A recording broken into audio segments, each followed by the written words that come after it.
to speak to us and answer our questions. We're going to begin with Cary Shaw, who will give a presentation on his work running the Humanists and Freethinkers of Fairfield County. After Cary, we'll have a few words from Roy about the national perspective in the US, and then I'm sure we'll have questions about the implications of last week's election for secular America. And I suppose that's probably, in a nutshell, one of the key themes we'd like to explore this evening is the implications of last week's election for the furtherance of secular America. So just to finish, I'd like to offer a particularly warm Irish welcome to both Roy and Cary, and we're very pleased that you've been able to make the time to join us for this informal conversation this evening, and we're very much looking forward to the insights and observations you're going to bring to that conversation. So I think we're going to go to Cary first, Eamon, if that's correct, and we'll call upon Cary to describe his own role and work in promoting a secular humanist society in Fairfield County. Hello, my name is Cary Shaw. I'm president of the Humanists and Freethinkers of Fairfield County, Connecticut in the US. I have by my side here a bottle of Smittix. Is it showing up on your screen? Yep. Yeah, all righty. And it's a product of Ireland, and it's imported to the United States by a company that's located only a couple miles from my house. So I hope all of you will enjoy what you wish during the presentation and discussion. I want to thank Seamus O'Connell and Tom White, who initiated the first contact to our group. And in fact, Tom White was our featured speaker by Skype at one of our monthly meetings. And I want to thank Eamon Murphy, who arranged tonight's meeting. Our topic tonight is humanism in the US, with the example of my group, HFFC, which deals with humanist issues common throughout the US. So I think if you see what we're doing in relationship to those issues, it provides insight to what people are doing throughout the US. I'm also pleased that Roy Speckhardt will be here with us tonight, and you'll hear from him later. In general, there are three things I think you ought to know about humanism and religious politics in the US. First, the American people have massively moved to the religiously unaffiliated category, having moved from the year 2007 to 2014 from 16.1% of the population to 22.8% of the population, which is massive. And the percentage willing to vote, people willing to vote for an atheist for president, has moved from 18% in 1959 to 45% around 2005 to 60% last year. Still way too low, but a big improvement. And if you want charts or things on that, I have it, but you'll have to ask after I talk. Secondly, the government does not reflect the populace religiously. The percentage of legislators who claim Christian theological principles and adhere to sectarian positions is far in excess of the percentage of citizens who do. And even worse, the higher echelons of the federal court system are more right-wing than the populace, especially as the Supreme Court. Third thing to know relates to information division in our country. You could listen to two different media and think you were learning about two different countries. In fact, you could guess a person's politics by finding out which information source they rely on. I mean, it's amazing. You can understand why people don't find a way to agree with each other, because they got different information sources. So I put together a visual presentation to make it clear how we do this to advance humanism. And Eamon tells me I've tried to make it short from what I originally put together, so you may have to ask questions later. I'm going to show you an example of how we put ourselves into the public sphere. As you may know, most legislative bodies, at least in the United States, start off with an invocation at the beginning of their official meetings, appealing for divine guidance. But God, of course, has not spoken directly in response to any of these appeals. So we humanists have asked our members, as members of the public, have asked to be entitled to provide an invocation. In Connecticut, in which I live, By the way, Connecticut's about the same population as Ireland and about 1/5 the land area. I was successful in being given an opportunity to give a secular invocation to the Connecticut State Senate at official session. And that was very early this year before COVID hit. And I will try to play that for you.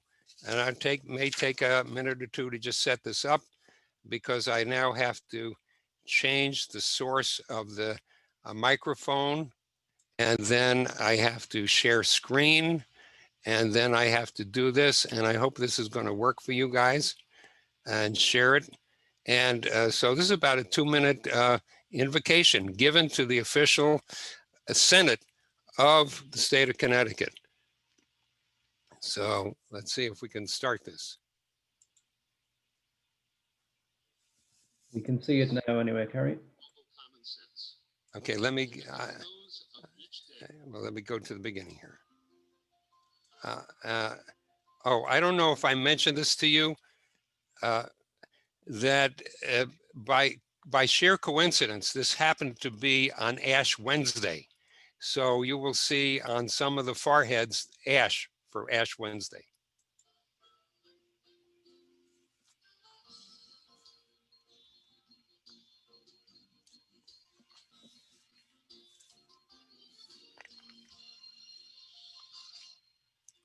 Will the Senate please come to order? Members and guests, if you would please rise and direct your attention to our very distinguished guest chaplain, Cary S. Shaw, who will lead us in prayer. Cary, can the volume go a little higher? Senators and staff, I want to thank you for your dedication to service for the people of Connecticut. I don't know how. May we regard all people as if they were family members that we care about.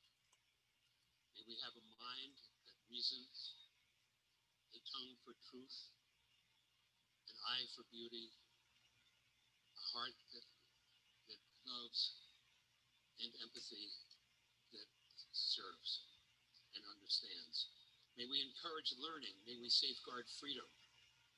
May we seek peace, teach love, care for the earth, and use power wisely. May we use our minds to comprehend the world around us and to apply the fruits of this knowledge to better our lives and the lives of others. May we be true to our conscience, yet may we also allow others to be true to theirs. And in doing so, may we prevent harm and suffering. May we respect cultural differences and reap the benefits of diversity. May we have neither malice nor envy, but a true kindness and a noble common sense. And at the close of each day, may we come together and find contentment and peace. So be it. Amen. Thank you so much, sir. Okay, so I hope that was good. It's just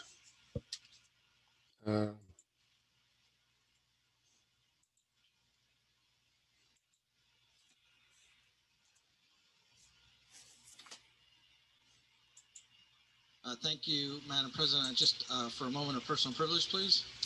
Please proceed, sir. Thank you, Madam President. I just wanted to thank Cary Shaw from the Humanists and Freethinkers of Fairfield County for coming up and leading us today in our opening prayer and remarks. Cary and many of the folks who are in the gallery today, I see them regularly at the Silver Star Diner at some of their meetings, and appreciate the fact that they came up and want to be part of our process, and they do testify on some bills from time to time as well. Very engaged group of people, and I appreciate them being here. And if the Senate can actually give a warm welcome to our visitors in the gallery from that group, I would appreciate it. Thank you.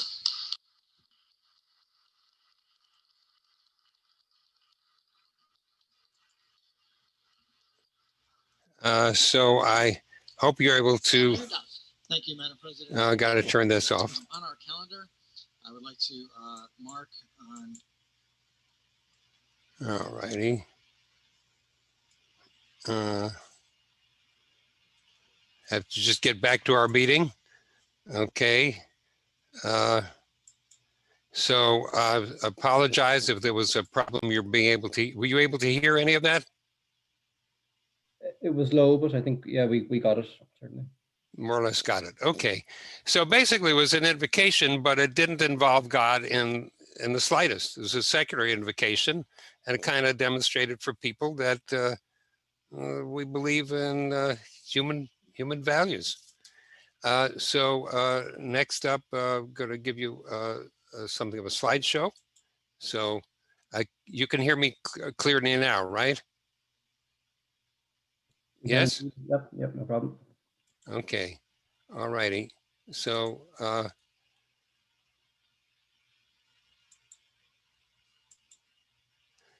okay, so I'm going to address several different questions that relate to humanist groups relating to the public. First is, it's valuable to people to have a group to come to.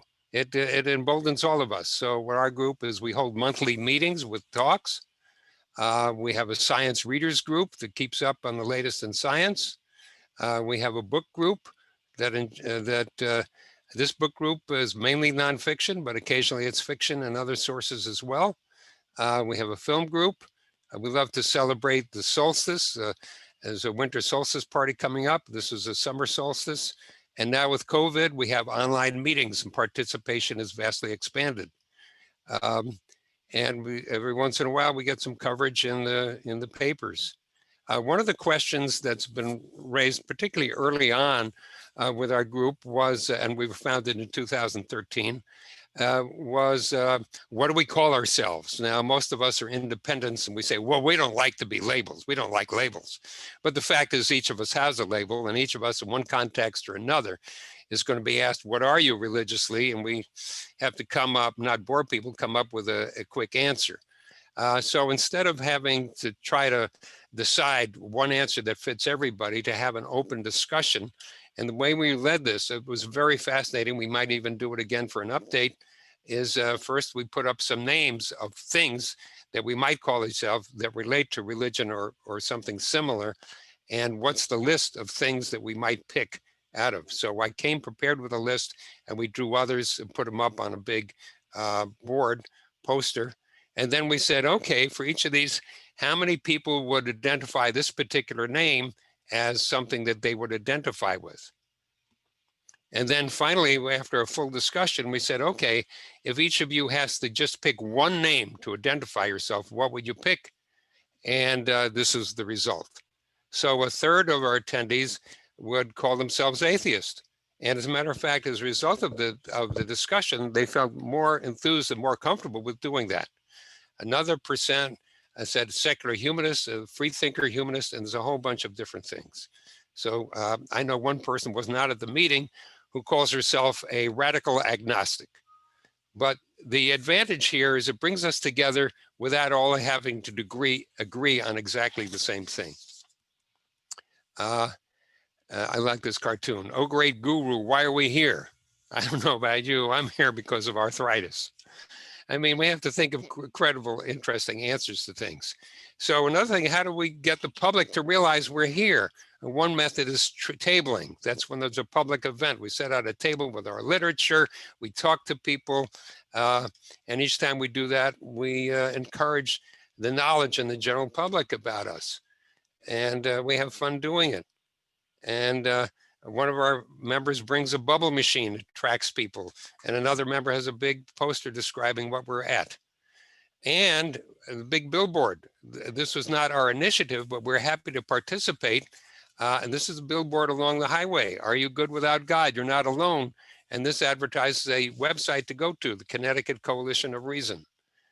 And then because we did that, we got into the papers. So that's good.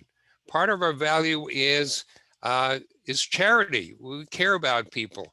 And so realizing with COVID-19, we felt that we should donate and monies to get a vote of appreciation in terms of food and refreshment to people who risk their lives serving in the hospitals. So not only are we showing our appreciation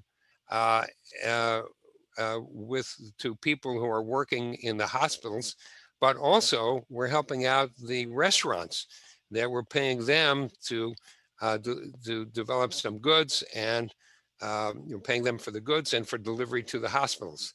So we care about the public. We've done coastal cleanups. We're on Long Island Sound. We have a coast, and here's one of our members, Gail Bishop. She's loaded up a bag with debris from the coast, and she's handing it up to another member who's waiting to receive it on the dock. So another problem is, how do we deal with the issues? Well, there are a number of issues that we feel are humanist issues, at least certainly for our group. One is death with dignity, that people who are terminally ill and in great pain have the right to die peacefully. And the people who help them die should not be penalized or subject to criminal prosecution for helping someone die when they were going to die anyway, and they were controlling how to do so. So here's a member of our group testifying in the legislature. We also had were able to, by being public, we found that there was an owner of a local movie theater who was willing to show movies, and follow which we had a panel discussion about our group. Now, one of the questions that faces humanists is, can we celebrate humanism? Can we make it into a day or an event that we can celebrate? This is important. And in the United States, we have a Veterans Day to celebrate veterans. We have a Memorial Day. We have Mother's Day. We have Father's Day. We celebrate Christmas. We celebrate Easter. We celebrate Columbus Day. All these days. In addition to those special days, almost every day of the year has a number of designated days. I mean, there's a national, I think there's a National Hot Dog Week and a National Hamburger Day. So the humanist community is trying to figure out what day we should, and there's a lot of different possibilities. Some people say March 14th we should celebrate because Pi Day, it's 3.14. But I think the most popular one is Darwin Day, because Darwin was one of the world's greatest scientists, and certainly he involves in looking at facts straight on. So we've started every year celebrating a Darwin Day dinner in February in honor of his birthday, and people like it. They're very interested.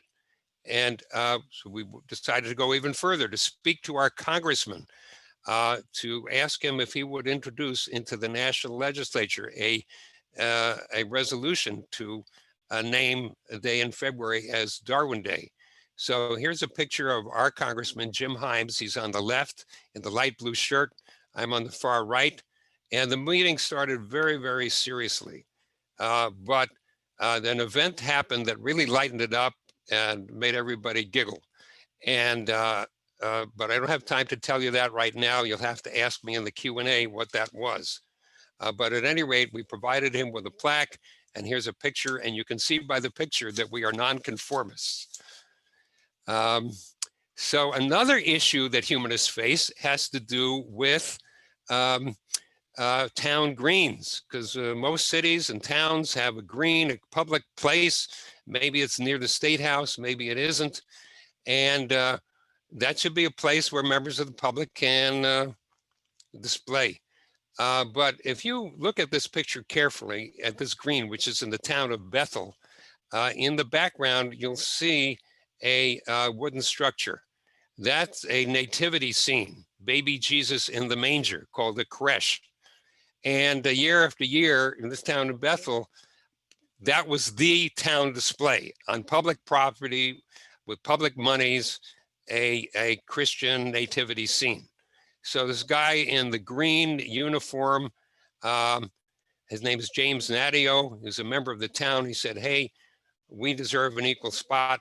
And he campaigned with the town government and got approval to display this sign. It says, to our Bethel community, happy holiday season, whatever you celebrate, from your friendly atheist neighbors. Like that, friendly atheist neighbors. I think it's great. And he's done that. I think this will be the third or fourth year. And but in another town, Shelton, a fellow had the same problem. Not only was at the creche, but the creche was supported by what supposedly is a secular organization, the Boy Scouts. Oh my goodness. So he put up a sign that says, celebrating the season of the winter solstice, let reason prevail. Did have some words on the bottom about the religion makes hearts harden, which I didn't think was particularly friendly, but he was entitled to do that. Well, this got covered by Rupert Murdoch's new television news broadcast, and what Fox News chooses to do is it chooses to get people emotionally involved. So they, for their news broadcast about this, they interviewed people who didn't like it, and they made a big splash about someone who said, that sign is terrible, somebody ought to go and slash it. Well, with the instigation of the Fox News network, that's exactly what happened. At night, someone came in and slashed the sign. We tried to repair it. But as humanists, we don't give up easily. We don't walk away with the tail behind our legs. And so I wrote a paper I wrote an article for the local daily, which explained us. And I'm going to read it to you because I think it's worth listening to. I wrote, I believe in compassion and reason with the emphasis on compassion. When a storm comes and destroys our homes, I do not believe that it is God punishing the wicked. I believe it is a natural event and it's up to us to help each other. When a person becomes sick, I do not believe it is God's punishment. I believe that it is in the nature of disease, and the best aid is medical help and compassionate care. If you believe as I do, you may well be a humanist, Cary Shaw. I forgot, is the sound coming through okay? I just wanted to, it's okay, Yeah, good. we can hear you perfectly, Cary. Good. We also testified against the religious anti-vaxxers in favor of medical science. Amazingly, this happened near the beginning of this year, before COVID was known. And where we live, you can, school-age children can get an exception from being vaccinated.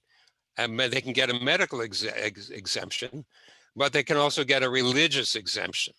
Medical exemption, we're all in favor of. But a religious exemption is, they say, well, my religion, and nobody examines the religion. Nobody checks on what religion you really believe. It's just accepted. The problem is that the number of people claiming this religious exemption has been growing, so that herd immunity was at risk. And so some farsighted people in legislatures, we have to get rid of this religious exemption. And we testified in favor of that. Of course, we were supporting the people in the health field, public health. We were supporting scientists and so on, but there were thousands of people who were neither in public health or whatever, who were all riled up about the evils of vaccine and using this religious exemption to basically endanger themselves and endanger the public. So we spoke up. And by the way, you'll see a cap that some of us wear. It says, make racism wrong again. I'm glad we were able to do that this past week. We joined the climate march. Again, we're displaying climate, but also humanists. And in front of me, I'm in the center in the checkered shirt. In front of me is my daughter, Jocelyn Shaw, who's now 42 years old and a clinical psychologist. One of the problems is what happens when there's a mass movement, a mass religious thing. So you may know about Billy Graham, is a very famous evangelical preacher. He died, but his son Franklin Graham is holding rallies all over the place. He held a big rally where we live. Only 7 of us decided to show up, but part of success is simply showing up. That's the majority of success. 7 of us showed up with the signs like teach tolerance. And guess what? That drew front page news. So even if you're a tiny minority, don't feel that you have to hide. Be public, and you can get known, and you can empower other people. As a result of that, of course, we get in the papers. And there it's showing me in our shirt, but we have our t-shirt and tote bags for sale. So how many are we? 0 when we started in 2013. Right now, 98 paid members for this year so far, 165 on Facebook, 589 on Meetup, 1,300 interested people who gave us their email addresses. I don't know, maybe you think that's not much, but considering where we started, considering the importance, I'm pleased with it, and we're continuing to grow all the time. So what we've covered is how we handle invocations, how we include the group, how we've tried to make a national and local celebration of science and humanism, how we dealt with differences of opinion on labels, how we involve charity and public policy. On December 5th, that's Saturday evening, we're going to have a movie called Leaving God. I'll tell you more about that if you ask.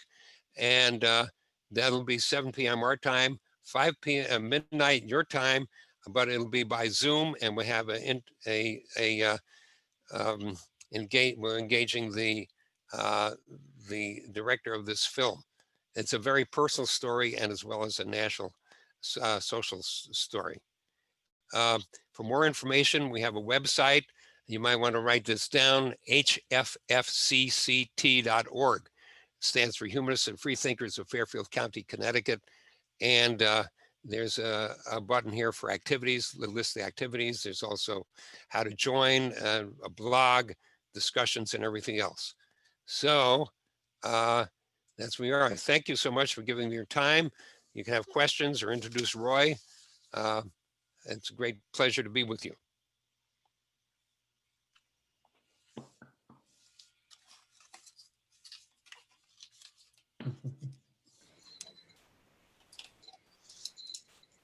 Thanks very much for that, Cary. I think it's really interesting to see that so many of the issues that concern humanists here in Ireland are, it's a universal thing. Everything from dignity in dying to the anti-vax movement, our concern about that, and as well that many of the activities that you engage in are exactly the same as well, from the Darwin Day events to solstice gatherings. It's there'll be plenty of opportunities, I think, for people to. I think there will be many questions as well to come, and I will be prompting you myself to give us that giggle from your meeting with the congressman. But before we move on to that, I'll introduce our second speaker. And as Aidan mentioned at the beginning, Roy Speckhardt is the executive director of the American Humanist Association, and Roy is going to. Speak for, he said, maybe 5 minutes or so, just to give us a little bit of the national context from a humanist and a secular perspective in America. So, Roy, over to you. Thank you so much. I appreciate that. Humanists across the nation and around the world are joining in celebrations right now. We can now embrace hope for progress in a way that wasn't possible these last 4 years. While we don't wish to sink to his level of strident demonization, we do need to recognize that 70 million people voted for the most regressive president our country's seen in over a century. So even while we rejoice, we know our struggle for a more reasonable, egalitarian, and compassionate America has a long way to go. Even as we see promising messages of unity from President-elect Biden, the United States continues to be extraordinarily polarized.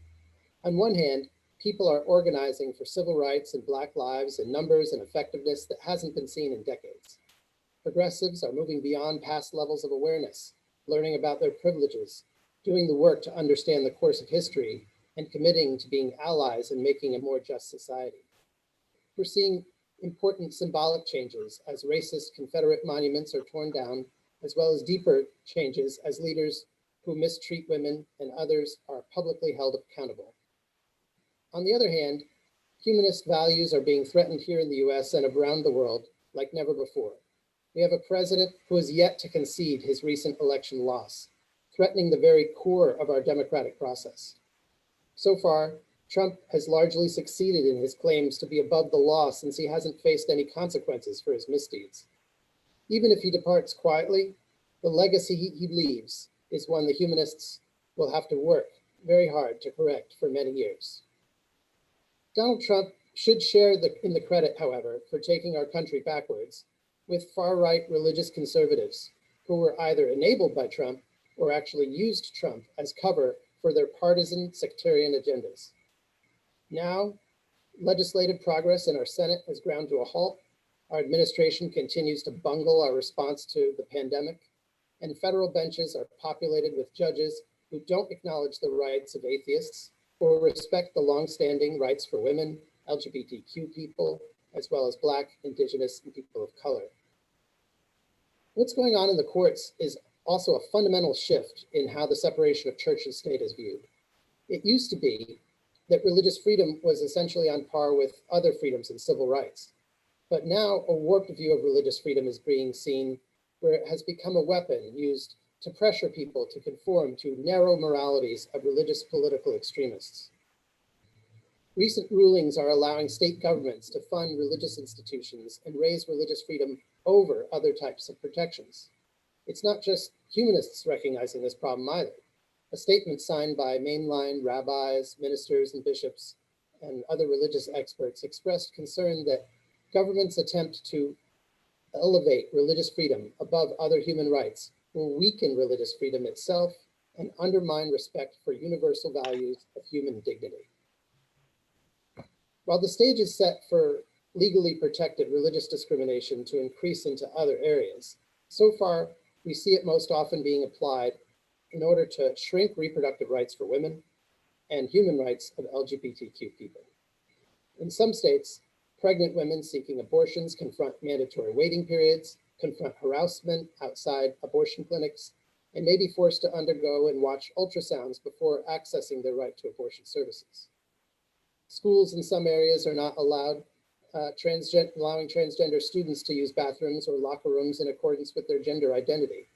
And taxpayer dollars are going to fund adoption agencies that turn away LGBTQ couples. And businesses are allowed to refuse services to LGBTQ people based on their religious beliefs as a business. Seeds are being planted for a better future, but today we find ourselves on the precipice of a dystopian nightmare where women could have no choice but to seek back alley abortions, LGBTQ people could see their human rights erased by religious conservatives, and Black people continue to suffer from police brutality. Thoughts and prayers aren't the answer. Only through policy change can we realize a better future. Thank you. I look forward to conversing about all this. Thank you so much for that summary, Roy. Excellent. And I think you can hopefully see the visual effects of the hand waving and clapping. It's much appreciated. A wonderful summary of the context in which the most recent election was set. As I've mentioned, I think in my email to you, there's huge interest in the election here in Ireland and in American politics at any point really, but particularly around this point in the 4-year cycle. And I suppose people didn't tune in to listen to me summarizing. I think they'd love it if we moved on to the Q&A session. What we're going to try to do actually is from the point of view of managing the Q&A, I'm going to ask Barry O'Mahony if he can just kind of raise his virtual hand using the function just to make sure that I can see that's working at my end. But the idea is that we're going to, if they hover over the bottom of the menu, the Zoom menu, they should be able to see an option to raise their hand. Now, I haven't seen Barry doing it yet, or at least I haven't seen a reaction. Oh, there it is it? No. Barry, Barry, can you unmute yourself there? Oh, well, I see Lorraine has done it, so great, that's perfect. That's clearly the hand raising works. So people can just check out the hand raising function on the bottom right hand of your screen at the bottom menu, and that's how we'll sort of look after the order in which people will speak at. I'm going to get while people are figuring out how to do that, I'm just going to get things rolling by saying Barbara commented in the chat box. I think this is something very good to get us going on. Said very interesting to hear, Cary, about your stats on Americans that would consider voting for an atheist. It's not the impression that she's gotten. In fact, religion seems to be utterly saturating the public discourse. She'd be interested to hear your thoughts on that. And I think it's worth if both Cary and Roy gave their thoughts on that. And maybe then if people are thinking of a question they want to ask, if they just hit the raise hand function, like I said, I'll be able to see on the right-hand side of my screen who's next in line. So gents, you want to take it away in whichever order suits. Maybe Roy, so you have your microphone on mute, so you might begin. All right. I think that the number of folks who would vote for an otherwise qualified candidate for public office who happen to not believe in God, which is kind of how they've been surveying it over the years, it's been increasing over and over the years, with creeping up the numbers. And I think a lot of the change in numbers isn't so much religious conservatives accepting that we should have a place at the table. It's simply the really rapidly growing numbers of people who are atheists, humanists, secular, free thinkers, and such. And those numbers themselves, of course, we would be happy to vote for ourselves. So that helps the numbers keep going up. But I think also as we become more public and out there about who we are, people realize, oh, we're not quite Satan like they thought we were, and that helps too. Any thoughts, Cary? Yeah, so I'm going to show you a chart. There are two organizations that are very well respected for doing unbiased and good surveys of the population. There's Pew and Gallup, and this is a result that they've had. So from 2007 and 2014, it's the same question as to what's your religious affiliation. And you'll see the other groups roll down, that actually the 2%, 22, the percent that say they're religiously unaffiliated has grown to 22.8%. And that's greater than the combination of mainline Protestants and non-Christian faiths all lumped together. So this is really amazing, more than those who call themselves Catholic. And so this is a big part of it is, as more and more people are unafraid to describe themselves, that enables others. Another chart here that I referred to is the people's willingness to vote for a presidential candidate who otherwise equaled their other choices, but based on religious background. So you'll see that the US is becoming more egalitarian, but still atheists rank still among the lowest. And although it's grown from 1959 to the present about 60%. So it's moving in the right direction. One of the reasons is that the elimination of the blue laws. It could be that many places, the only thing you could do on Sunday morning was go to church. And now there's a ton of other things you can do. I don't know if I really answered your question here. No, I think that's perfect, Cary. Ian Donald, I presume, Ian, that you're not the only person who has figured out, or you're not the only person who has a question, but you are the only person who has raised your hand virtually. I'm hoping people can find that functionality in the bottom menu.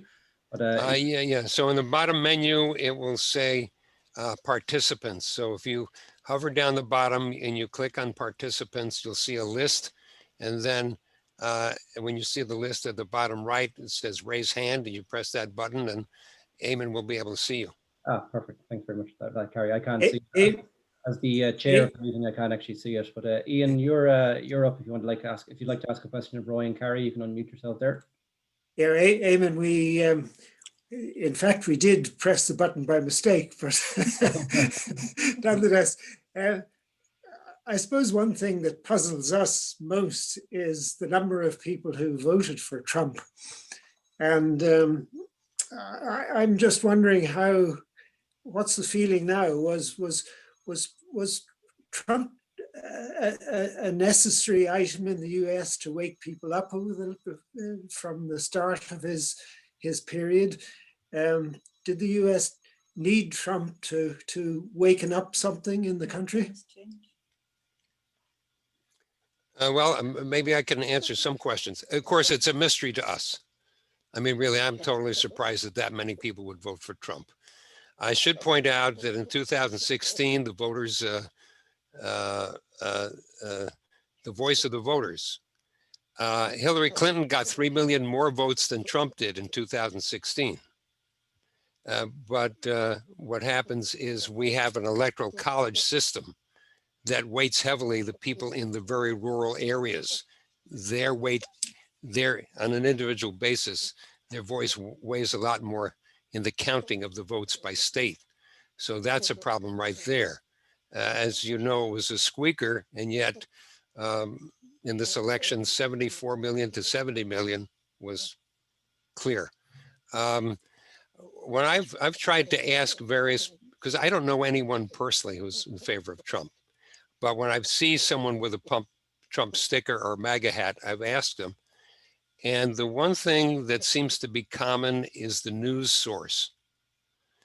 Fox News is both newspapers and radio, right-wing radio, and their news channels get an incredible amount of viewership. And they're spewing forth very frequently lies, such that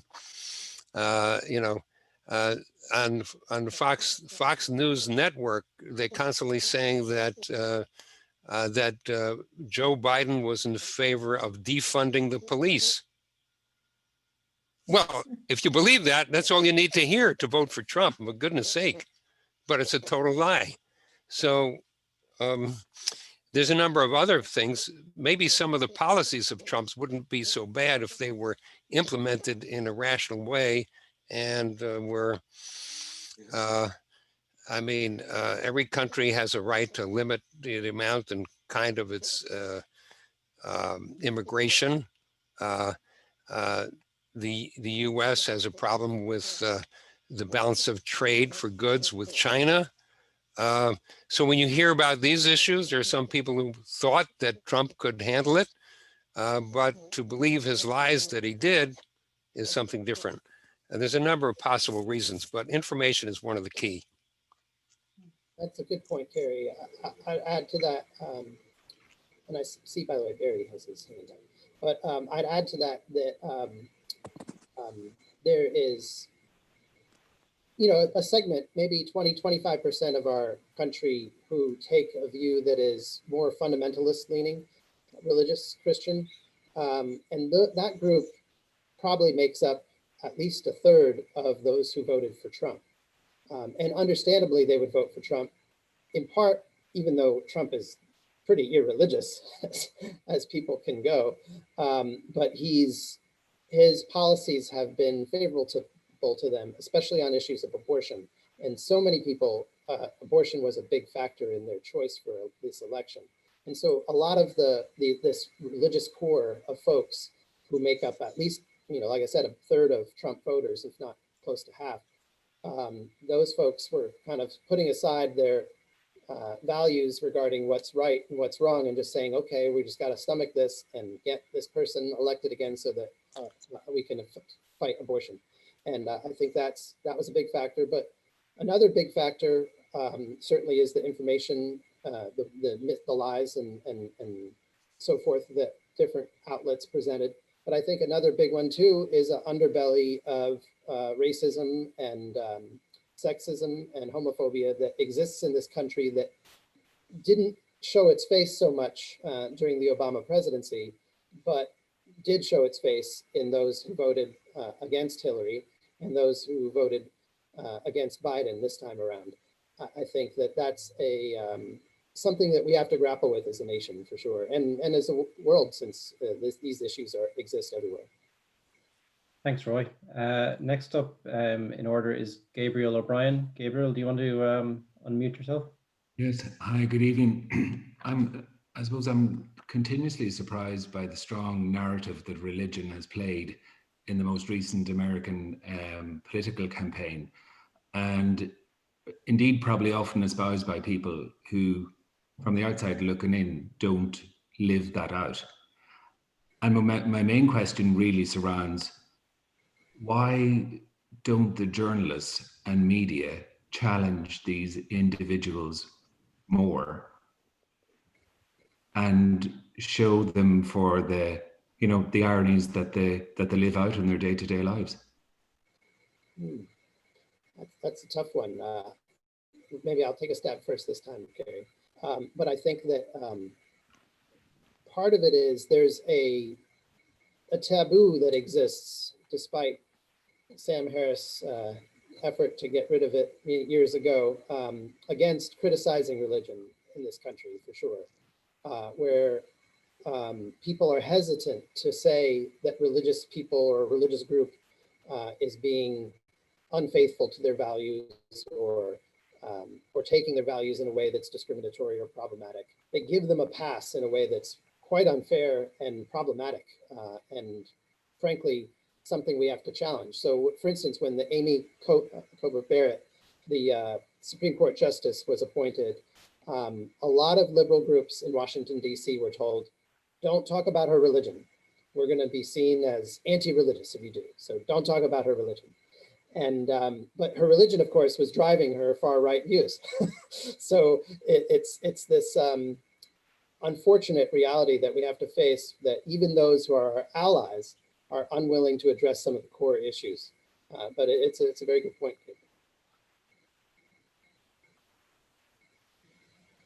Cary, any thoughts? No, I think Roy said it. Oh, sure.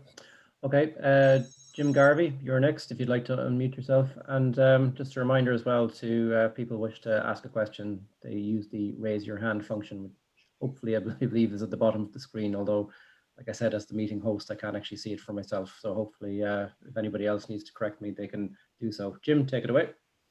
Thank you very much. And thank you, Roy, and thank you, Cary. Very interesting discussion. I, like most people, I suppose, spent a lot of last week awake late into the evening watching the CNN and flicking between the two. But I did, looking from the outside, I don't really know American politics that well and wasn't really interested in any election, I think, prior to this one in any serious way. It struck me that the urban-rural divide seemed to be huge, very, very strong in America. Is that even when you saw the gains that the Biden was making in the latter stages of the count, it seemed to be coming from urban areas all the time. And I'm just curious to see, does that replay in the humanist population in America, or the humanist societies in America? Are you very urban based rather than rural based? And is that a reflection? Is that a reflection run through all aspects of American life, or a lot of aspects of American life? Because it seemed very obvious looking at it from the outside.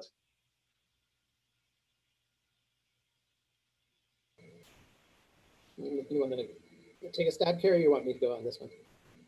Go ahead. Okay.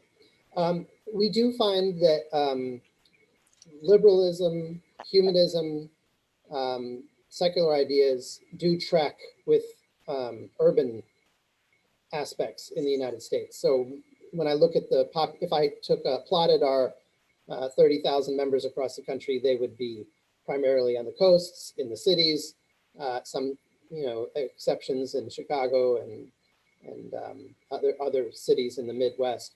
But it does track a lot towards those urban centers, to the point where, and it's even more extreme in the South. So I know that the political gradient we have a very active group in Houston, Texas, and they are involved in a lot of things and outspoken. But they say that they go outside the city line and it's like they've entered another country. So it's really remarkable to see that unusual. It's extreme how far it's gone here, to the point where I almost think it's unusual when I see it not that way somewhere else. Oh, you've got a liberal group in a rural area. That's a surprise to me. So I don't quite understand the why behind it, unless you have ideas on that, Cary. I'm not sure. Well, certainly people live in a rural area tend to see friends and neighbors and associates who are all of the same background, the same religion, the same ethnic basis, and so on. The extreme example is the farmer. I mean, the farmer's breadth of knowledge in terms of other people is limited. Whereas if you live in a major city, chances are you're coming into contact with all sorts of people who are different from you. And most of the time you're likely to accept them.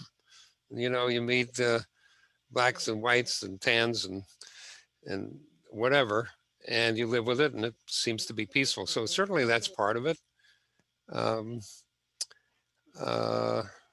But as Roy pointed out, you know, there was actually a civil war in this country in 1860, and it related to slavery. And those states who wanted to secede to continue to have slavery, called the Confederacy, those 11 states, most, if not all of them, voted for Trump. So, you know, when, I mean, nobody likes to call somebody else a racist, but when Roy says it's part of what happens, it's there. But in the same states tend to be more religious fundamentalist.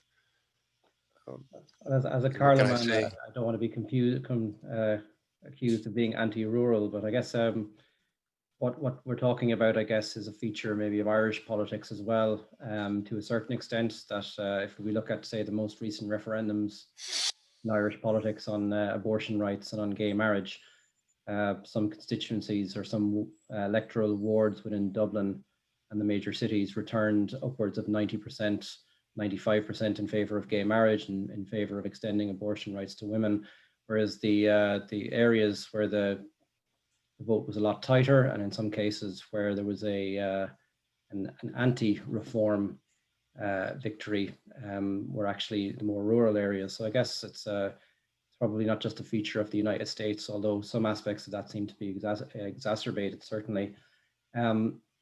Next person I'm going to go to is Patrick Cassidy, and then I realize Barry Williamson has been holding his real hand in the air as well for quite some time. So after Patrick, Barry will go to you, and then to Anne Hughes and Bridget Carlin.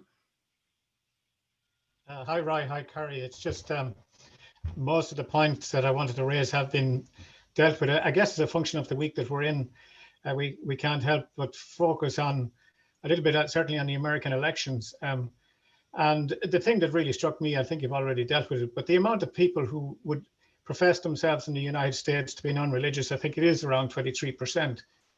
But 71% of the population tend to consider themselves Christian of some kind, you know, so, and then you have a 70 million, close to 70 million vote for Trump. I find it very hard to, like you say, you find it difficult to meet somebody who's voted for Trump, but yet 70 million of them did. So, you know, where are we in terms of the United States in terms of it coming to some sort of a sensible political, you know, establishment? I mean, we look to the United States as being the leaders of the free world and so forth, and I'm not terribly sure it's a great example.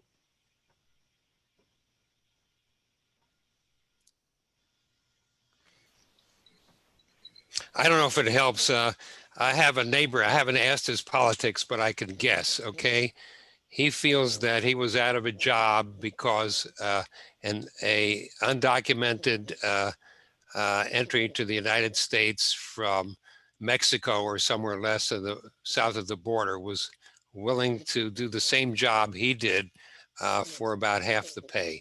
And as a result, he's out of work. So he is definitely against, fearful of immigration. And I understand that immigration is a big issue in most of Europe as well. I mean, there's definitely a groundswell there. But then again, but that's, I don't know, that's just a small part. I think Roy is right, saying there's definitely a religious bias, and we have to absolutely find a way of countering this bias. And so that's one of the things, that's one of the reasons we're having a group, for standing up. And guess what? No member of our, although there was a sign that was slashed, no member of our group was in any way threatened or hurt. Well, your friend in Santa Fe, Cary, Leslie O'Toole, no prizes for guessing where Leslie's roots lie. Leslie O'Toole mentioned in the chat function that major cities have more education, more poverty, and more cultural diversity. So I guess it's a big part of it. He said that the level of poverty is a very important one, or a very important aspect. Barry Williamson, do you want to unmute yourself there and ask whatever question you have? Right. My question is about rational thinking, and you mentioned, Cary, a moment ago about the Civil War, and it's interesting to read the recent historians of the Civil War who have avoided the issue of slavery and called it states' rights instead. So, it's interesting, the manipulation of information. And then you come, a name that hasn't been mentioned yet is Rupert Murdoch, who is very fundamental news, but he's also very fundamental here in Brexit, and so he's a really grey eminence, really. So my question, though, is the role of education in rational thought in America. How do young people, particularly young teenage people who are very often searching for a rationale in life, how does that happen in the States?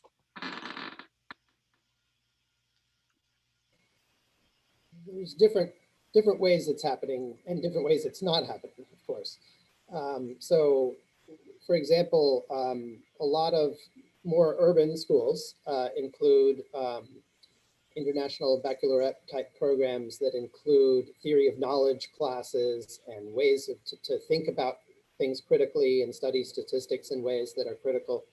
Those are valuable in helping people realize the lies that they're seeing, put forth by Fox News and some of these other backwards resources, and not accept them. I mean, I think that's happening, but at the same time, there are places with a different type of educational experience.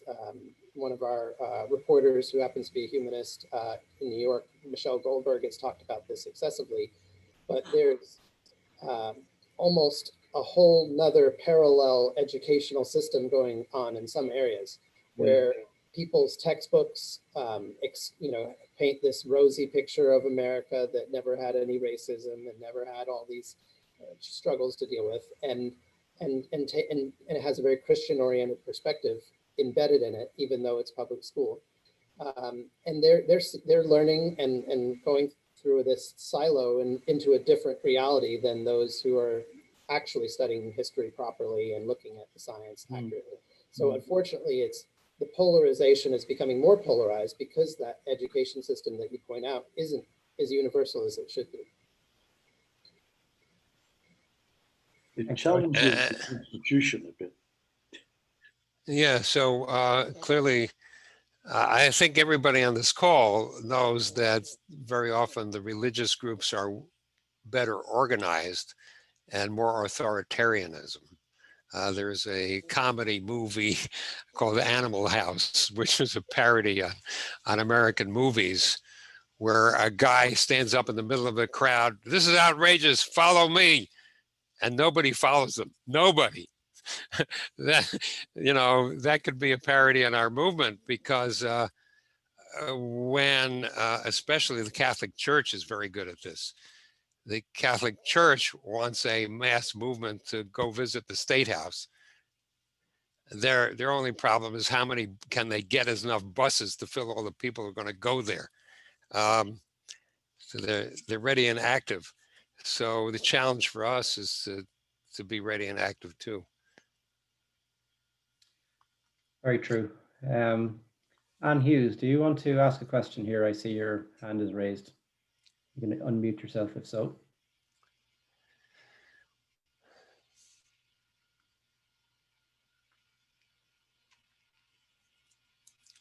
No. Okay. Okay, then, Anne, if you don't want to ask a question, well, let me know. If you do, we'll come back to you. Bridget Carlin, you're the next one with hand raised. Do you want to unmute yourself? Okay, I think I'm unmuted, yes. We've almost finished this meeting, and there's been the unspeakable current president, I won't even say the name, has been mentioned n number of times, and yet Kamala Harris hasn't entered the picture at all. The woman who has broken the glass ceiling. Now, I am only delighted to think that we might have a Black, working class origins, female president of the US in my lifetime. I'm thrilled at that prospect. However, I am worried that she has been mentioned as speaking about minority religions, and I understand that they're talking about having a faith-based law enforcement program, herself and Biden. I understand Biden's a Catholic, is he? And of course, Kamala Harris has Christian, Hindu, and Jewish connections. So I just wonder if either Roy or Cary have any thoughts on how secularists might influence Harris, because it does strike me that she'd be open to conversation. Thank you. Thank you. I think that Harris is very open to our perspective and probably leans humanist in many ways. We don't know exactly how far, but because people are reticent to talk about non-theism, but she's not a very outspokenly religious person, and I think she's sympathetic to our viewpoint, our minority perspective on religious questions. And I think that the administration in general is going to be open to us in a way that past administrations haven't been, and we're very excited about that. And certainly Harris is part of that. And certainly we are celebrating her as much as anyone, because as much as Biden is a tremendous step forward from our current president, Harris's opinions are more consistent with that of most humanists in the United States. And so we're very excited about her. And you're right, we should have given a little more airtime to that.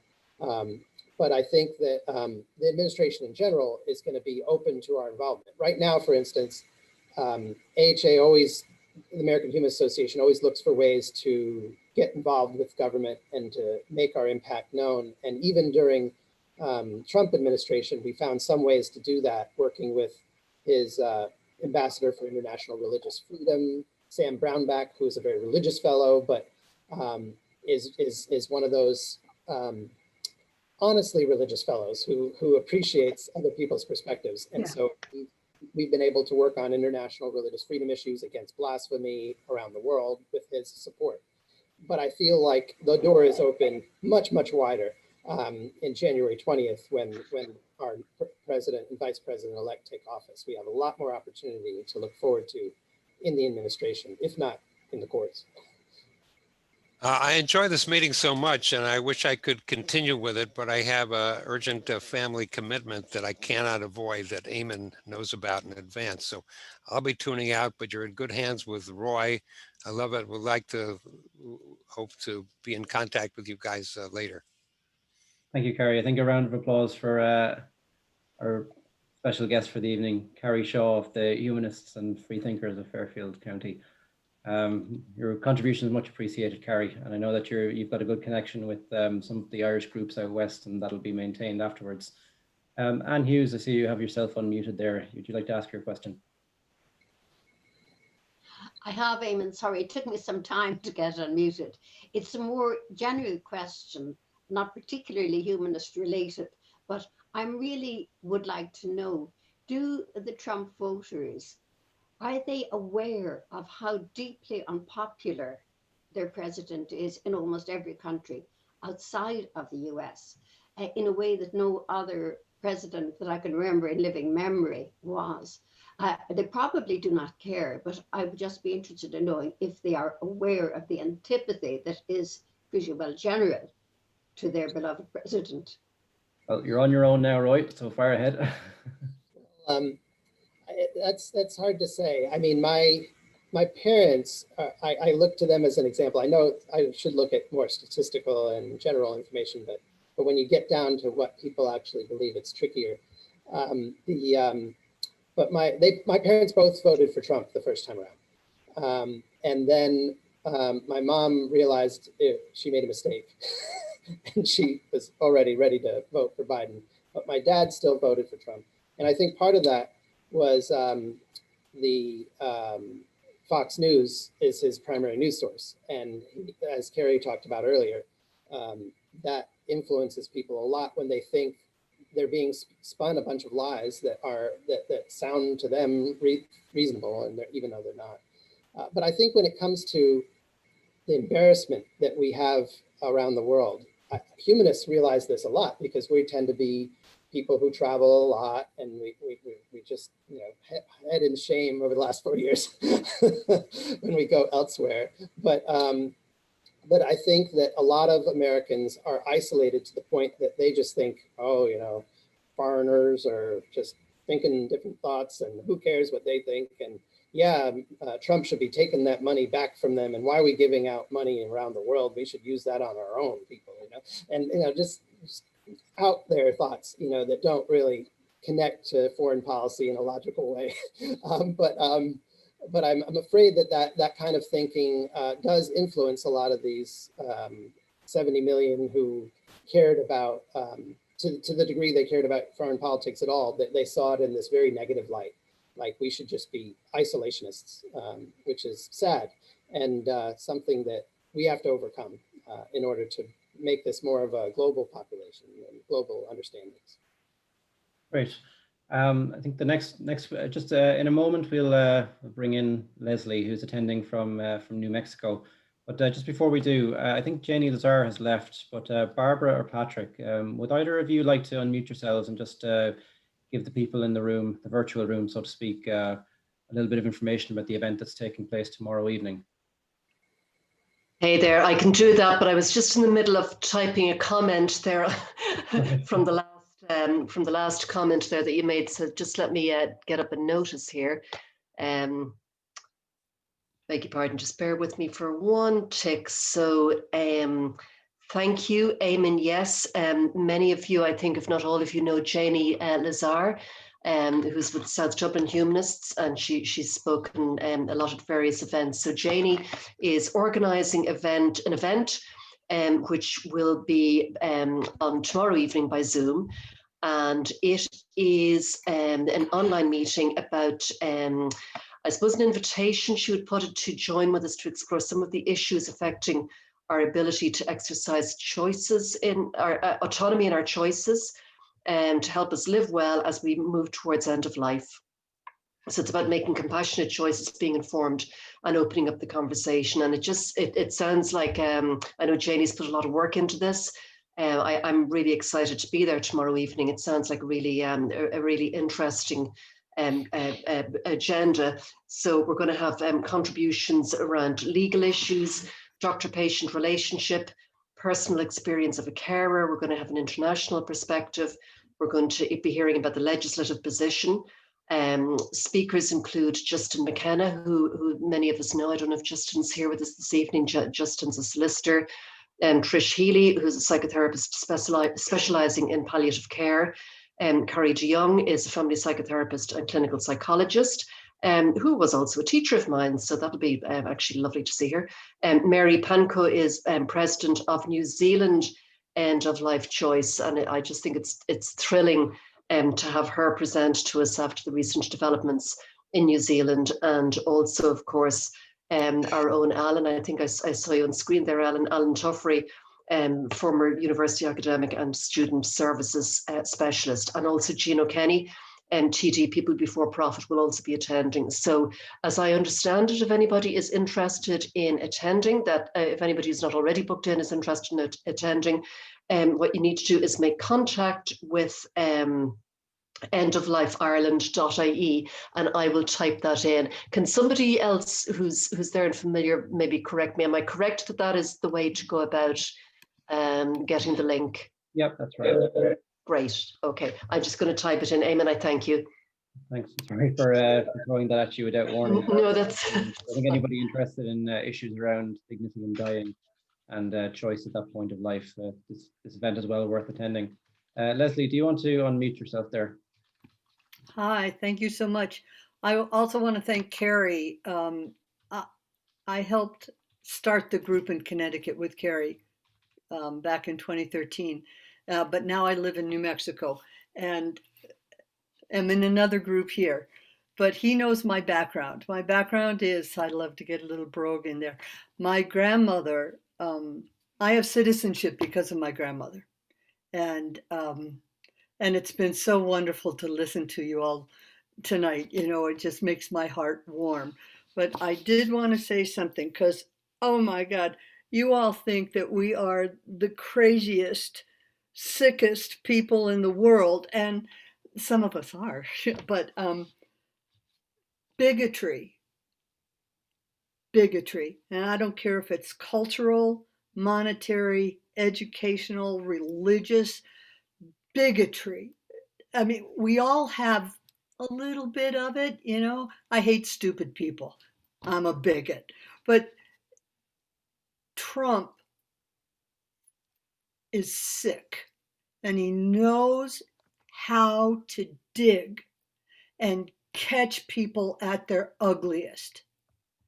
I mean, I heard people talk about Obama being not only the worst president in the whole world, but the N-word. He was our president. But Trump knows and still knows how to make people march to their own madness. And it's bigotry. However it shows up, even educated people are bigots about stupid people or non-educated. It doesn't matter. Underneath all of that is bigotry. And that's 70 million people. It's not all the same, but it's all me against the rest of the world, and they believe it. He allowed that bigotry to be okay, to be the American way. And that's the sadness for me of all of it. And I did want to add something because I taught school for 30 years. Public school books are what gets put into the book, even if it's the same publisher all across the country, is it's per the wants of the state school board, the state board of education. If they say, don't you put that in there, it's not in there. But another state might say, yeah, we want to know about that. So it's all per the state school boards of what goes into our textbooks. And a lot of them are just wrong, period. Again, bigotry. It really is our worst feature. And he ripped off the Band-Aid so everyone could see it. And here we are in our full humanity. And thanks for still loving us. Oh my gosh. Oh, and thanks to Biden, I didn't have to move to Ireland. I mean, I will be moving to Ireland at some point, but now's not a good time, even though I can at any time. So thank you all very much. And Roy, thank you. I just needed to put that out. Thank you, Leslie. Appreciate that. I was just going through the chat function here at the bottom, and this is an interesting exchange, so I thought I'd read it out. Jill Bell, who most of us know as our humanist leader, I guess you'd call her, over in Sligo, and a regular attendee of national level and Dublin level events. She mentioned that there was a humanist representative at the inauguration of the president here in Ireland, and in fact there was at the last two inaugurations. Would there be any possibility of this happening in the USA? And Roy typed back to her just to say that he was part of Humanists for Biden, chaired by Greg Epstein, I'm not sure how you pronounce that, from Boston, who was a good connection to the Biden campaign. And there's a hope that the American Humanist Association therefore might represent a humanist perspective at the inauguration in January. So that's hopeful, and I guess watch this space in regard to that. Donald Cullinan, you've been very patient and waiting. Do you care to unmute yourself there and ask your question? Thanks, Simon. Can you hear me? Can indeed. Oh, brilliant. So listen, thanks so much for the presentation. I've watched more CNN in the last number of days than I have probably the amalgamation of my entire life, and it seems to be on everywhere I go. One thing I fear a little bit is there seems to be a tendency to declare victory in relation to this Biden victory. I don't mean literally the count, but I'm talking about things reverting back to normal. And we've seen George W. Bush and many people this side of the water would have thought that's as bad as it can get until we got Trump. And I would see this more as less about winning and more about buying time, and 4 years to perhaps try and convince some of those 17 million people that are going in completely the wrong direction. I'm just wondering what you think about that. Do you feel that as humanists we have an obligation to reach out to people on the other side? There's a particular groups or cohorts within that you could reach out to try and persuade going forward this is not good for the country? Thanks. That's a good question, because it talks about the idea of reaching across to those who may not have voted in a progressive and humanistic way, and what that how we can reach them so that we don't have the same kind of close split in the future. How can we educate folks that reason is a better way to look at things, that bigotry is bad, and that we need to heal and bring people together. And frankly, I was really pleased to see Biden's victory speech, where he focused on that very thing. That he's going to be a president for everyone. That he's going to reach across the aisle, and that he's going to seek to build bridges, because we need that in order to kill forward. But I think to some degree we've got to call out the bigotry, the racism, sexism, the homophobia. We have to call these things out and recognize that they're important, that you can't hide behind politics, you can't hide behind religion and be a bigot at the same time. Those aren't excuses for bigotry. Those aren't excuses for hate. And I think more Americans need to unite in that kind of voice in order to bring those who are willing to come around. If we compromise isn't necessarily the way we need to go.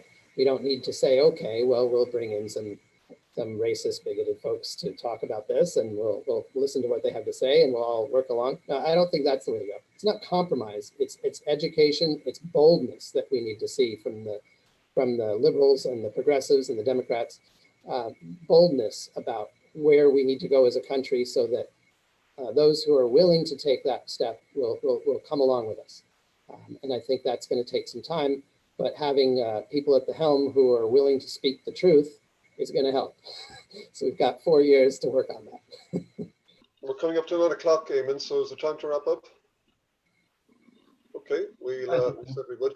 Can I just, a few finishing words, can I just say a particular word of thanks to everybody who's come together this evening to join in this discussion, and all our friends and colleagues within the Irish humanist movement. And it's wonderful to have this opportunity to meet like this and to talk with each other. And I was just thinking that, out of all of these external shocks and crises and pandemics, sometimes good things come out of them, and who'd have thought about Zoom this time last year? And we're all kind of getting bored with Zoom. I'm kind of living in front of a screen day in, day out. But you got to say, doesn't it just make life so easy and comfortable that we can sit like this and talk and feel some sense of togetherness, in the issues that join us all together. So there's good comes out of it. But thanks to everybody for joining us tonight and joining the discussion. Thanks in a very particular way to our two speakers, to Roy and to Cary, who had, in fact, Cary had advised us before the start that he would have to leave a little bit early, so he's done that. Again, it's wonderful to think that we're meeting people like Roy and Cary again in this very easy kind of unforced way that we mightn't have done, again, a year or two back. We'd be getting on planes and things and thinking about expense and time and all this kind of stuff.